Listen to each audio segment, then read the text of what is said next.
Thanks for watching the Council in Brief. I'm Susan Kennedy. We're here with the latest news of the Montgomery County Council.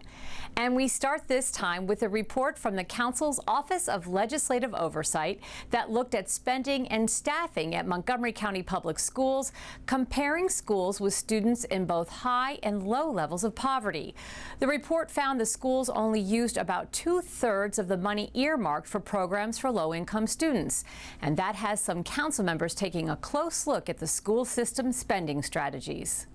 The report found that $47 million in aid from the state that is earmarked for compensatory education programs was spread across the school's operating budget.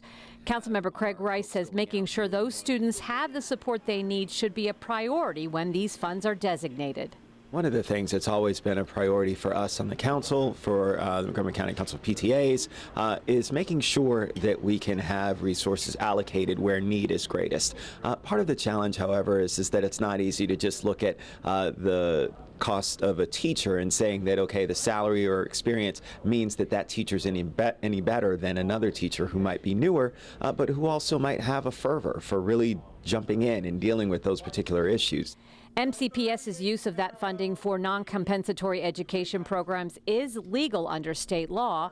However, Councilmember Nancy Florine says that money should be used to help close the achievement gap.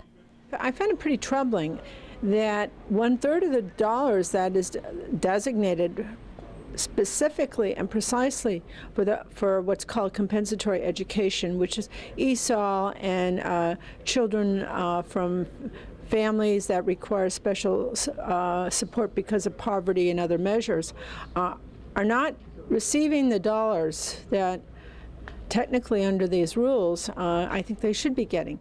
Councilmember Rice says the Education Committee will be working with MCPS and looking at some of the higher need schools in the county to see what resources are being allocated. And if some schools are falling short in their needs, how to get them back on track.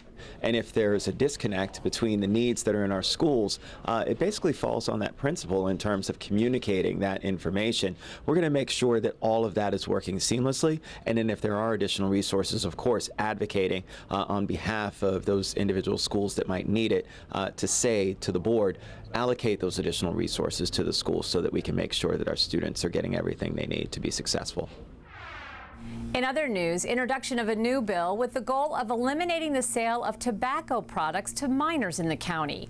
The measure is the work of Councilmember Craig Rice, who told us current penalties for this offense are too low. So we're looking at basically doubling the fines. The maximum is now $500. We'd like to be able to go to the maximum that the state allows, which is $1,000, which would again make it more of a serious penalty. And again, you know, what we need to start doing is ramping up the enforcement. My hope is that by getting some of this money that comes back from these fines, being able to utilize that to have our folks going out and doing more of these stings to make sure that our shop owners are being held accountable.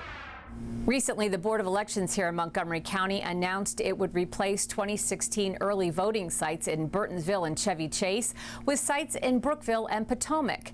The BOE picked 9 early voting sites for the 2016 presidential primary and general elections out of 17 possibilities. But some on the council are voicing their concern with the changes. The whole goal is to make it easier for people to vote. So they're not supposed to be just moving around early voting sites based on criteria that they just make up. The goal of the sites is to put them where the greatest population is, where there's adequate parking and adequate access to public transit, made convenient for the greatest number of people to vote.